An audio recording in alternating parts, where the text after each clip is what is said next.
Salut à toi, c'est dit. Très content de te retrouver pour cette nouvelle conversation. Allez, mets-toi à l'aise, fais comme chez toi. T'es à la maison ici, ok? Installe-toi. You ready? So do I. Alors, pour le sujet de cette conversation, laisse-moi commencer par une petite histoire qui va illustrer notre propos. Imagine que tu marches dans la rue, en quête d'une soirée. Et là, tu as deux maisons côte à côte, avec sur le portail d'entrée une pancarte inscrite « Soirée, entrée libre ». Tu passes devant la première maison, tu regardes, et puis tu vois le DJ, pas très enthousiaste, il passe ses sons. Bon son, hein, t'aimes bien le son, mais pas très enthousiaste. Puis il y a du monde, une petite dizaine de personnes, et tu sens que les gens sont là, mais il n'y a pas trop de liant, il n'y a pas trop d'amusement entre les uns et les autres, c'est plutôt distancié. Ok? Tu dis, ok, allons voir la deuxième maison. Tu y vas, et là, le DJ, il est beaucoup plus fun, enthousiaste, il met les mêmes chansons. Visiblement, ils doivent partager le même logiciel. Il est en train de mettre la même chanson, mais lui, il est là, il met l'ambiance, t'as le même nombre de personnes dans la soirée, mais t'as déjà 2-3 personnes sur la piste de danse en train de danser, se déhancher, t'as quelques personnes en extérieur avec un petit verre à la main, et en train de rigoler, t'as une personne à l'entrée qui te dit « Viens, allez, viens avec nous !» en s'amusant, en bougeant un peu des épaules. Question, laquelle des deux soirées tu choisis? Attends, avant de répondre.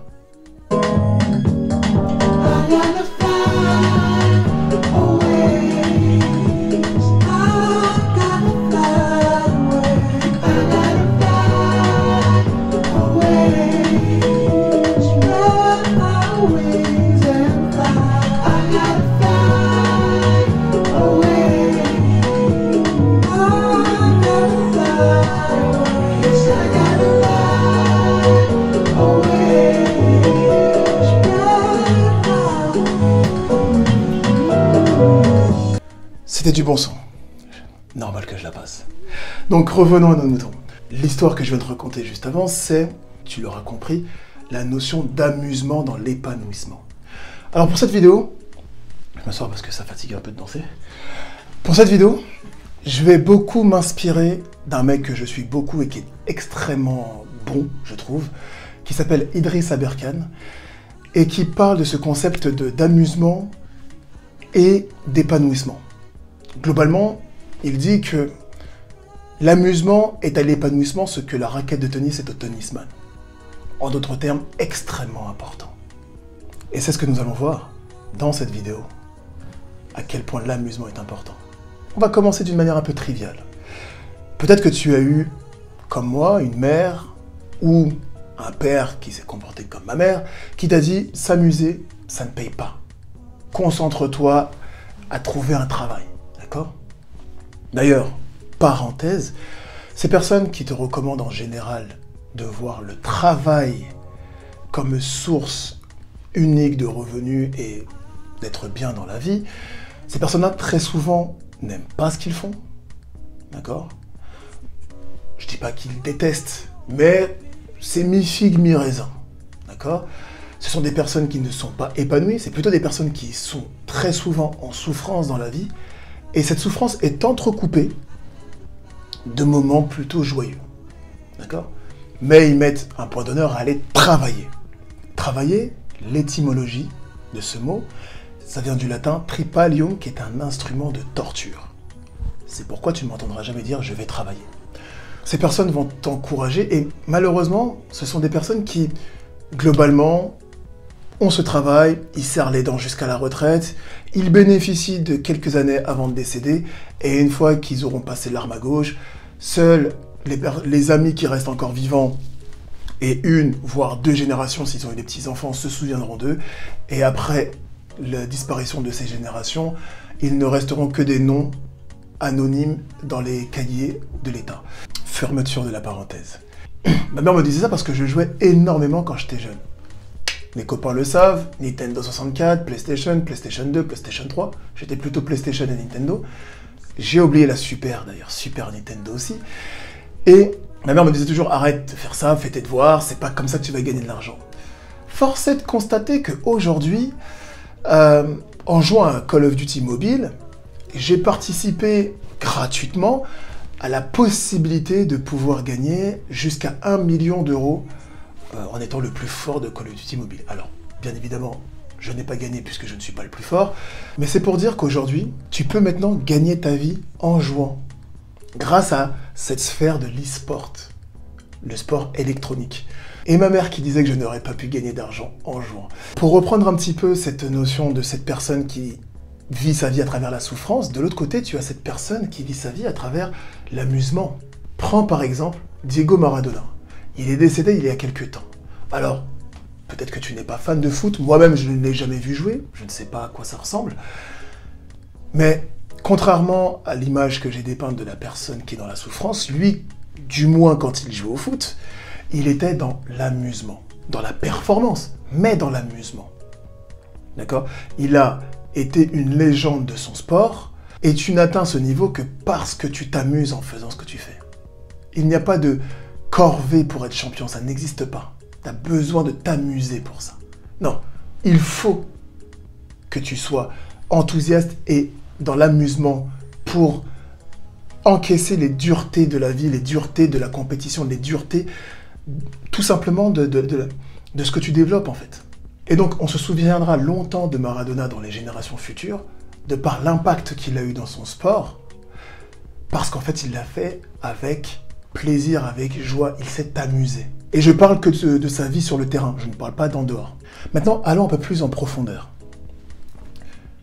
Il y a sur Internet quelque chose d'assez facile à retrouver, qui est les temps à parcourir, à utiliser pour pouvoir acquérir un niveau de compétence dans un domaine particulier. Donc il est dit que 5 heures, précision, 5 heures à attention maximale. Cette partie de la phrase est très souvent oubliée, alors que elle est aussi importante, sinon plus, que la première partie de la phrase qui est de dire 5 heures. C'est 5 heures à attention maximale. Qu'est-ce que attention maximale? C'est, par exemple, tu es tellement pris dans ton livre que tu loupes ta station de métro. Ça, c'est attention maximale. Ok? Au bout de 5 heures à attention maximale, tu rentres dans n'importe quel domaine. N'importe lequel. De la comptabilité à la guitare en passant par le foot, tu peux rentrer dans n'importe quel domaine. À 50 heures, tu as acquis de bonnes bases, de bons basiques. Si tu apprends une langue, au bout de 50 heures à attention maximale, tu peux avoir une conversation. 500 heures, c'est là où tu peux enseigner. Ok? 5000 heures, c'est là où tu trouves tous les prix Nobel. Et il y a encore une étape au-dessus, 50 000 heures. C'est ce que les Japonais appellent trésor national vivant. T'es un grand maître. Voilà, t'es un grand maître. Ou une grande maîtresse. Je sais pas si on dit ça comme ça. Mais voilà, là t'es au top du top. 50 000 heures, pour te donner une idée, c'est 7 heures de travail, 5 jours par semaine pendant 17 ans. Voilà. Ce que ça nous indique, c'est qu'il y a un temps, mais il y a aussi de l'attention à mettre. Et à partir de là, tu peux obtenir n'importe quoi sur cette planète. D'accord? Mais personne ne devient prix Nobel parce qu'il le faut. Non. Tu as besoin d'une motivation. Tu as besoin de t'amuser. Tu dois t'amuser pour ça. Parce que sinon, tu lâches. Tout est difficile. C'est nous qui rendons les choses faciles. Et le meilleur moteur pour ça, c'est aimer ce que l'on fait. Et d'ailleurs, pour te parler de ça, est-ce que tu te souviens d'un des professeurs avec lesquels tu passais les meilleurs moments en classe? Eh bien, ce professeur qui donnait des cours épanouissants, il kiffait les donner, toi tu kiffais les recevoir. Ce qui fait que quand tu rentrais, tu n'avais même pas besoin de réviser. Tout était dans ta tête et tu t'en souvenais. Et aujourd'hui encore, peut-être 5, 10, 15, 20, 25 ans après, ce professeur, tu te souviens encore de lui ou d'elle parce que, au-delà du cours qu'on t'a transmis, elle t'a transmis cet enthousiasme, cette passion, ce plaisir. Mais on va aller encore un peu plus profond. Il y a sur cette terre quelque chose qui est à la fois magnifique et impitoyable. Et c'est la nature. Dans notre confort à nous actuel, on ne s'en rend plus vraiment compte. D'accord? Mais si tu es un jeune Bambi, ou une jeune gazelle, et que tu te trouves dans la nature, tu sais à quel point la nature est impitoyable. Et quand tu rates quelque chose, nous quand on rate quelque chose, par exemple, si on rate notre RER, bah le prochain il est dans 10 minutes.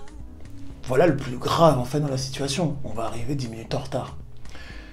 Dans la nature, si tu rates, t'es mort. Et la nature, en termes d'apprentissage, qu'est-ce qu'elle a choisi à la fois pour les chasser et les chasseurs? Elle a pris le jeu. Tous les animaux jouent pour apprendre. Parce que c'est la manière la plus ergonomique d'obtenir un savoir, de mémoriser un savoir. Le jeu, ça te donne une réponse tout de suite, réactive. Le jeu, ça te fait fonctionner plusieurs sens à la fois. Et surtout, le jeu fait que comme tu aimes ça, tu y retournes. Parce que tu as besoin de consistance. 50 heures, 5000 heures ou 50 000 heures, c'est beaucoup de temps. Pour y revenir, tu as besoin d'avoir envie d'y revenir. Sinon, c'est une corvée. Et une corvée, tu n'as pas envie de la faire. Donc, la nature a sélectionné le jeu pour la méthode d'apprentissage, pour la survie. Je veux dire, si la nature a choisi ça, après 4,5 milliards d'années, on peut se dire qu'il y a 2-3 choses à prendre dedans. Et ça m'amène à dire qu'il y avait 2 choses que nous faisions naturellement lorsque nous étions jeunes et qu'on a perdu l'habitude de faire en grandissant, qui sont l'imagination, petite pensée pour ma vidéo sur l'imagination, et l'enthousiasme, l'amusement. Et comme je suis là pour tous nous sauver, je te le rappelle avec plaisir.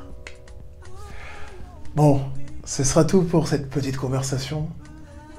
Oui, je sais, déjà. Je te conseille fortement d'aller jeter un œil sur les travaux d'Idriss Aberkane. Je te mettrai en lien une de ses conférences. Tu pourras jeter un œil, c'est vraiment intéressant, tu apprends plein de choses et en plus tu le fais en t'amusant. D'accord?